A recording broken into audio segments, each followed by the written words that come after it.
Rémi Bonneau est quadriplégique.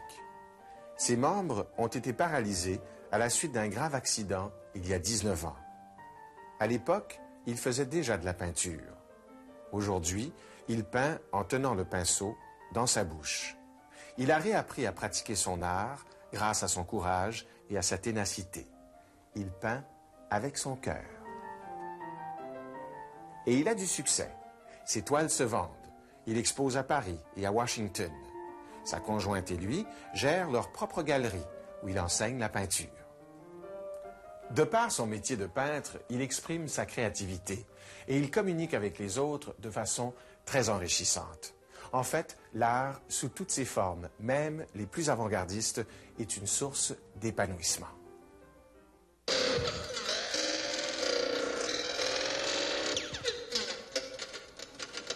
L'art et la science sont deux disciplines qui s'entrecroisent depuis longtemps. Leur mariage peut parfois donner des résultats étonnants.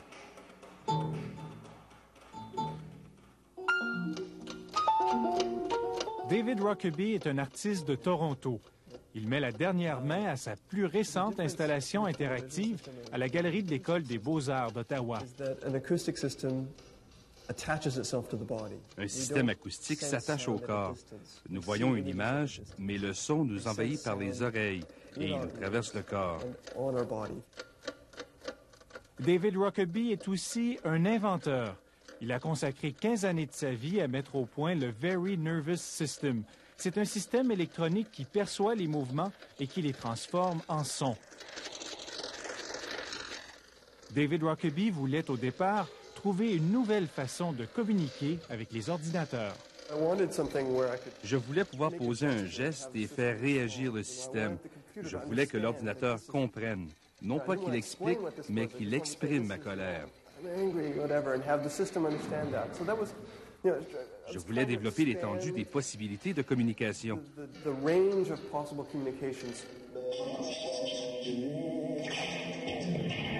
L'invention de David Rockaby était tout indiquée pour la danse moderne.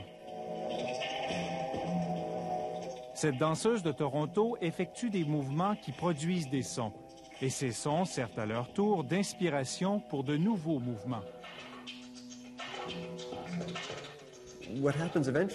La personne flotte dans l'improvisation, supportée par le système tout en le modifiant.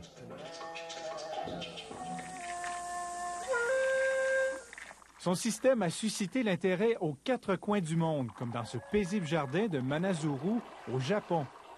Grâce à 4 caméras de surveillance et à des haut-parleurs qui sont discrètement installés, les promeneurs qui passent devant ce bassin déclenchent à leur insu un concert en plein air.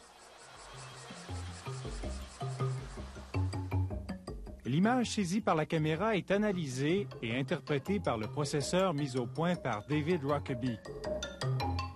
L'information est ensuite transmise à un micro-ordinateur qui s'en inspire pour créer, à l'aide d'un synthétiseur, des sons et de la musique. 30 fois par seconde, le Very Nervous System compare 2 images consécutives. Il ne retient que ce qui a changé entre les 2 images et attribue une valeur numérique à ce changement. L'image qui ne montre que le mouvement est ce que le système voit. La même technologie qui rend possible cet art moderne peut aussi accomplir des merveilles pour les personnes handicapées, comme ce groupe de musiciens quadriplégiques de Vancouver, Supercussion. Nous avons créé pendant une semaine des œuvres conçues pour ces musiciens handicapés. Puis, ils ont donné des spectacles assez remarquables.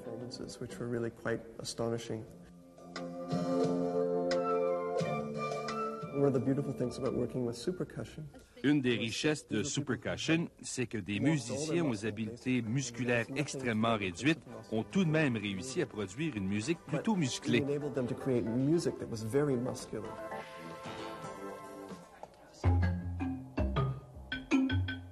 Le succès de Supercussion a attiré l'attention d'un thérapeute du centre de réadaptation Wascana de Regina, en Saskatchewan. Doug Ramsey se sert du Very Nervous System avec des patients dont les mouvements sont très limités. À partir d'une image numérisée du patient, il encercle des ondes de détection. Chaque zone devient alors un instrument de musique virtuel. C'est de l'improvisation. Ce ne sera jamais deux fois la même chose. Calvin est un ex-guitariste qui a subi des lésions au cerveau à la suite d'un accident de voiture. Pour la première fois depuis son accident, il peut à nouveau jouer de la musique. Scott Charlton est un jeune homme de 20 ans qui est atteint de dystrophie musculaire, une maladie dégénérative. Il ne peut bouger que ses mains et sa tête. Mais ses mouvements sont suffisants pour faire de lui un chef d'orchestre virtuel. Il avait le sens de la musique. Il avait de l'imagination et le besoin de s'exprimer. Mais son incapacité musculaire l'empêchait d'écrire. Et voilà qu'il pouvait enfin participer à la création d'une pièce musicale. Après quelques mois, Scott était même capable de bouger son torse. Ça l'encourageait à effectuer un exercice physique auquel il ne se serait pas prêté, ni lui, ni moi. C'est un facteur de motivation important.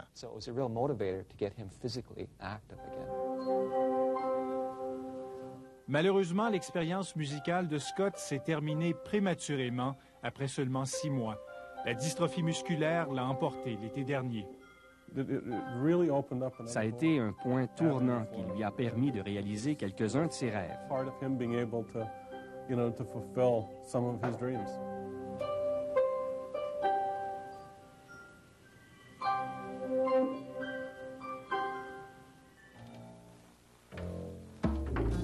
Le Very Nervous System peut percevoir des mouvements très subtils, aussi subtils qu'un sourire ou le clignement d'un œil.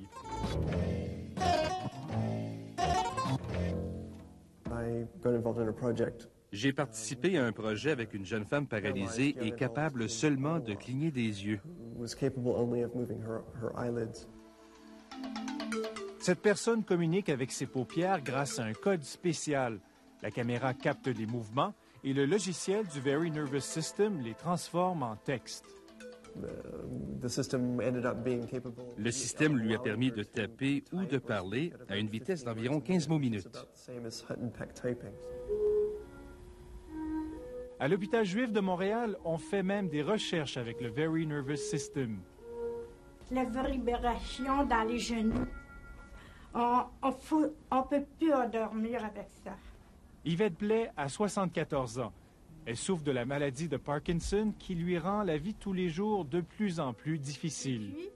Pour la tasse de thé, la même chose.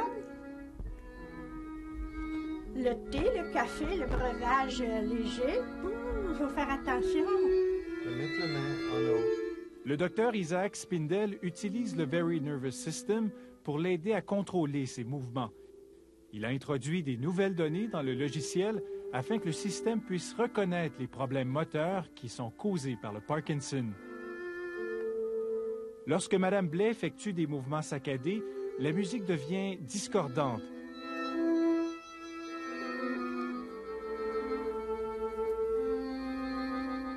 Avec des mouvements lents et réguliers, elle est plus mélodieuse.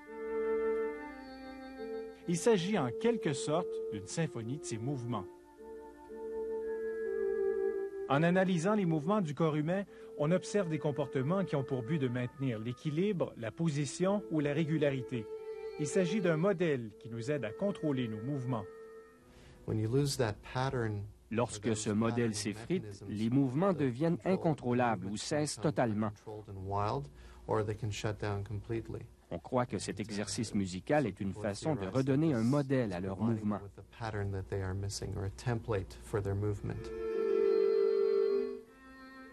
Le Dr Spindel a suivi l'évolution de 8 patients qui ont bien voulu se prêter à ces expériences. Les premières indications laissent croire que le système a réellement un effet bénéfique et désirable, qui va au-delà d'un simple effet placebo.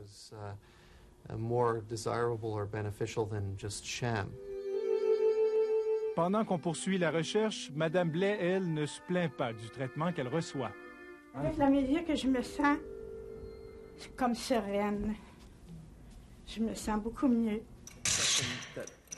David Rockaby, l'artiste, continue de perfectionner son Very Nervous System pour le rendre capable de reconnaître et de suivre le mouvement de certaines parties du corps humain. Travailler entre l'art et la science permet de profiter de la rigueur scientifique tout en bénéficiant de l'ouverture que procure l'art, une grande richesse. David Rockaby, l'inventeur, lui, veut profiter de la richesse de cette union inusitée entre l'art moderne et la science pour multiplier les applications de la technologie virtuelle et donner à ceux qui en ont besoin de nouveaux moyens d'expression qui transcendent les limites de leur handicap.